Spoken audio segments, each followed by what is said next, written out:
Bună, dragilor, și bine ați venit la o nouă citire. De această dată te invit la o citire generală, în cadrul căreia vreau să analizez relația dintre tine și o anumită persoană sau relația dintre tine și ceilalți, la modul general vorbit, în momentul prezent, în următoarele ore și maxim câteva zile. Te rog să ții cont de faptul că este o citire generală, așa că te rog să iei de aici doar mesajele care ți se potrivesc.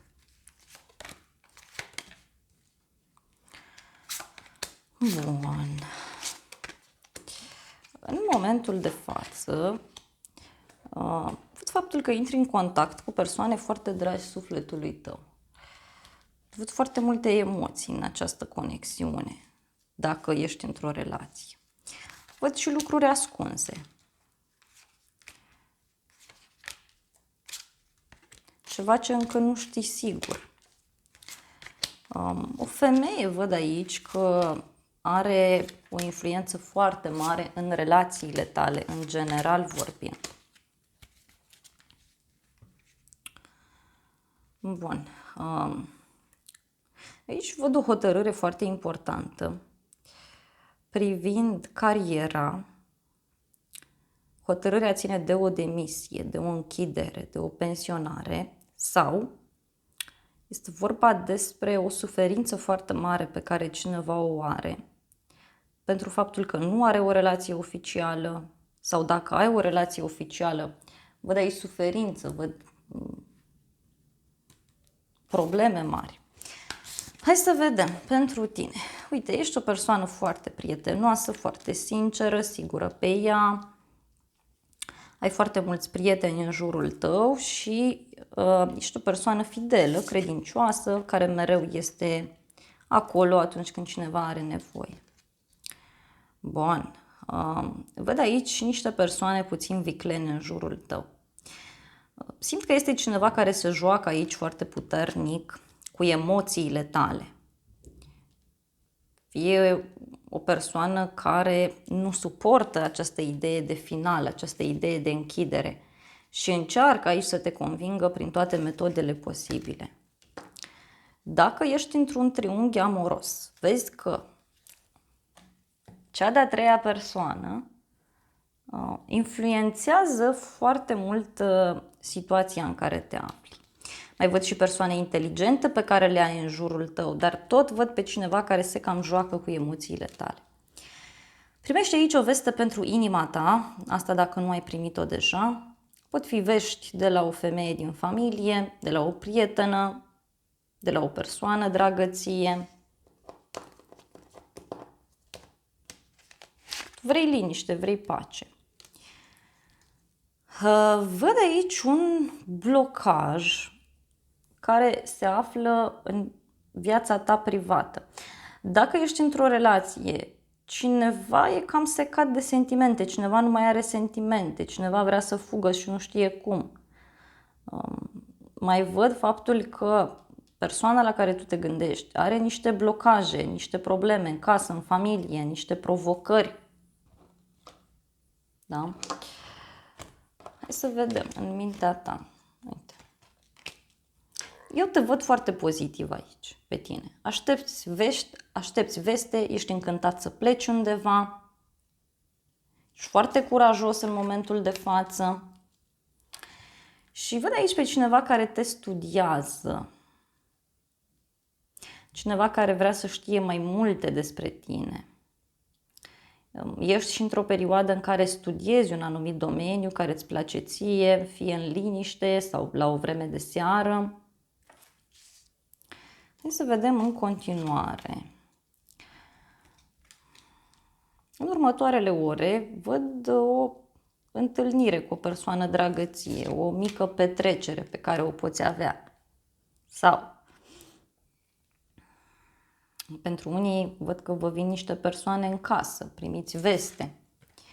Pentru tine, uite, următoarele ore te găsesc așa ca într-o furtună, într-o agitație pe care o simți. Te dezlănțui. Cealaltă persoană, soarele sau în exteriorul tău. Uite, cineva vine către tine cu gânduri bune.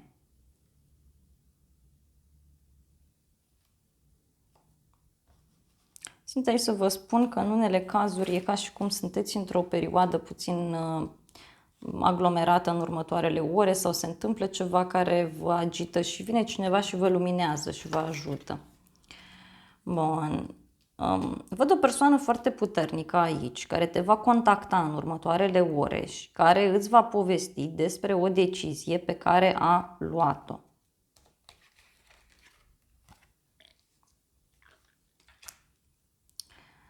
Este o discuție sinceră pentru tine, se face claritate în inima ta, în sufletul tău.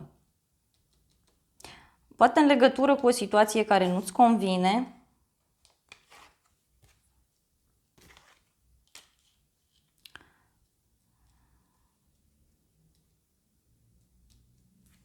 dacă ești femeie, aici vei privi lucrurile foarte obiectiv, însă cărțile îți recomandă să încerci să-ți,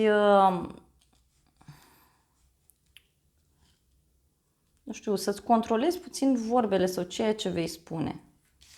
Să vedem cealaltă persoană în exterior, uite. Aici văd o tentație foarte mare care apare în exteriorul tău. Cineva se va simți atras de tine, fie din planul profesional, dar mai văd și o decizie importantă privind un bărbat din viața ta, un șef sau o persoană cu autoritate. Interesant este schimbarea aceasta. Și mai văd aici că în viitor apare un sacrificiu între voi. Sau mie mi-apare cartea care poate să însemne și suferință. Și uite, pentru tine poate să reprezinte un nou început, deci o nouă persoană pe care o cunoști. Poate chiar aici să fie vorba despre o nouă viață pe care ți-o vei dori.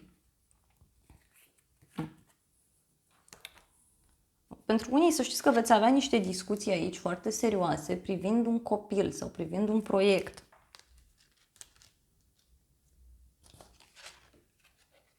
Uite, în inima ta, un nou bărbat sau o nouă persoană, cu iubire, cu pace, deci foarte, foarte drăguț. Acum poate cineva va fi nevoie să sacrifice ceva.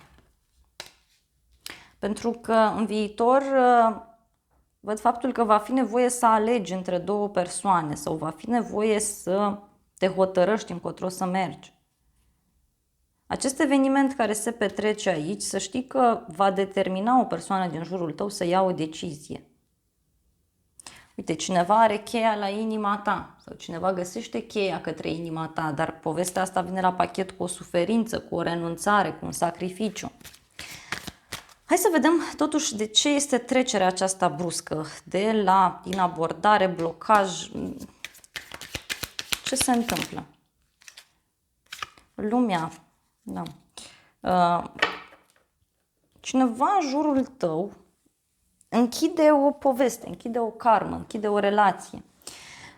De asemenea, văd aici pe cineva care vine către tine cu un răspuns pozitiv, cu un răspuns frumos, care te eliberează.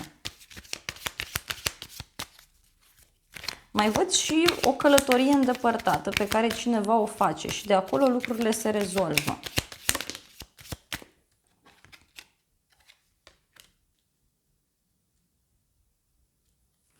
În urma unei discuții pe care tu ai avut-o sau pe care urmează să o ai, fie la telefon, deci sau în mediul online, aici cineva ia o decizie, se clarifică o situație. Persoana asta ia o decizie privind o relație.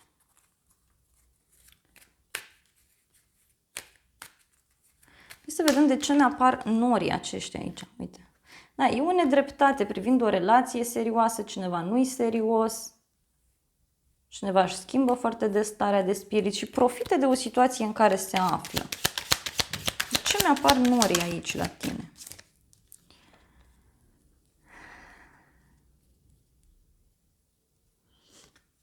Pentru că și tu va fi nevoie să iei o decizie. Sau te va enerva faptul că cineva nu-ți va scrie, nu-ți va spune nimic.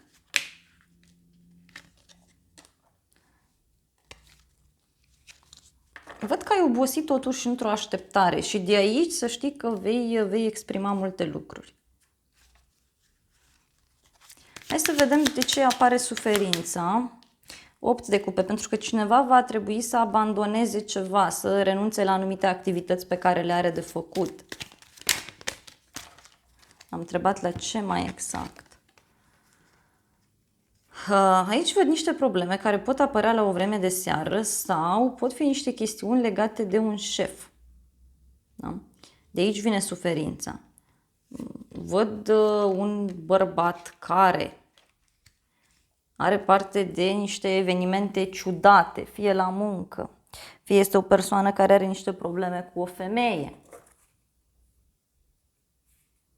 Poate să fie ceva legat de o femeie cu un copil, de o căsnicie, de cineva care încearcă să profite de toată situația asta.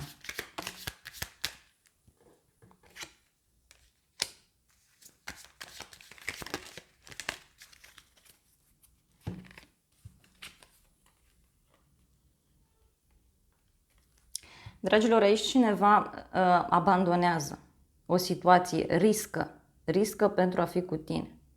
Sau poate să apară în alte cazuri și o problemă de sănătate a unei persoane. Dacă relația nu mai funcționează aici, văd o eventuală rupere bruscă, tocmai că pentru tine apare cineva. Uite, 8 de bâte, foarte rapid.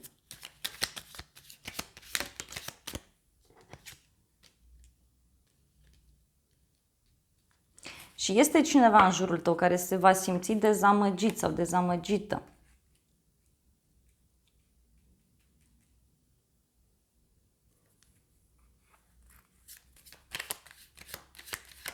Dacă ești o persoană singură, cum spuneam, apare cineva, doar că fie persoana asta este indisponibilă din punct de vedere emoțional, fie persoana asta mai are pe cineva. În viitor văd o persoană din apropierea ta care va fi dezamăgită în legătură cu un drum, în legătură cu o schimbare. Deci e ca și cum cineva riscă foarte mult aici pentru a fi cu tine. Această persoană își sacrifică o poziție.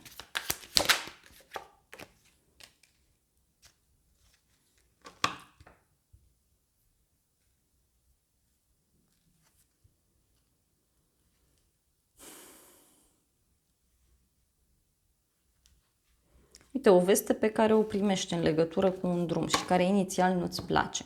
Hai să vedem oracolul ce spune.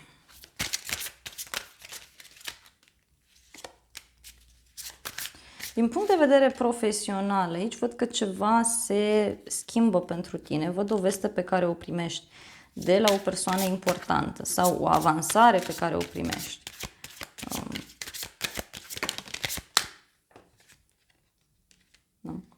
Pe de altă parte, dacă vrei să faci ceva cu persoana iubită sau dacă ai ceva în plan, văd un blocaj legat fie de muncă, fie un blocaj legat din partea unei femei, din trecutul acestui om.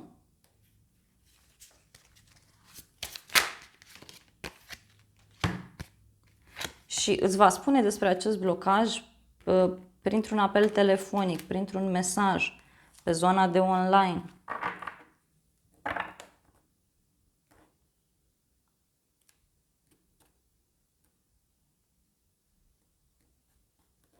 Sfatul aici este să nu insiști, da? Pentru că este o persoană care are niște planuri aici foarte mari.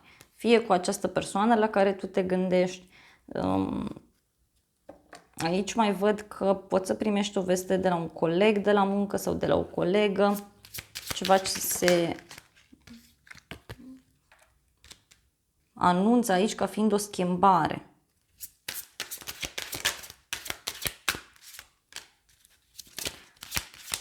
Pentru tine, mie mi-apare, uite, o persoană șatenă, cu părul deschis la culoare, poate chiar o nouă iubire pentru tine.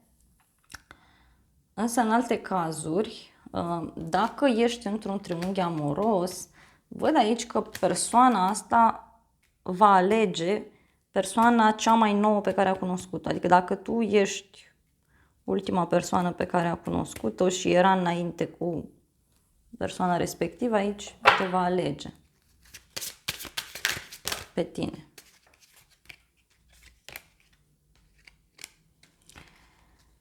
Și mai văd pentru alții un mesaj foarte important, și anume un succes aici pe care îl veți avea pe carieră, sau este ceva ce vă va oferi o mai mare încredere în voi în viitorul apropiat.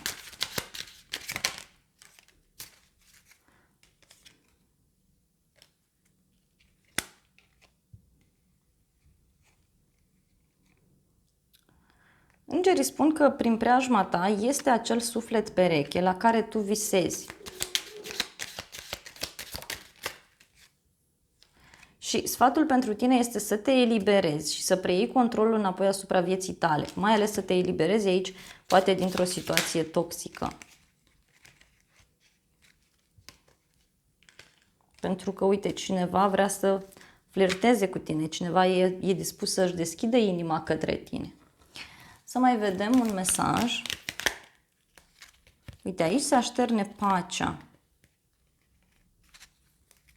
Însă văd și un inamic sau o persoană care nu are gânduri liniștite. Uite, o iubire sau o nouă iubire care apare.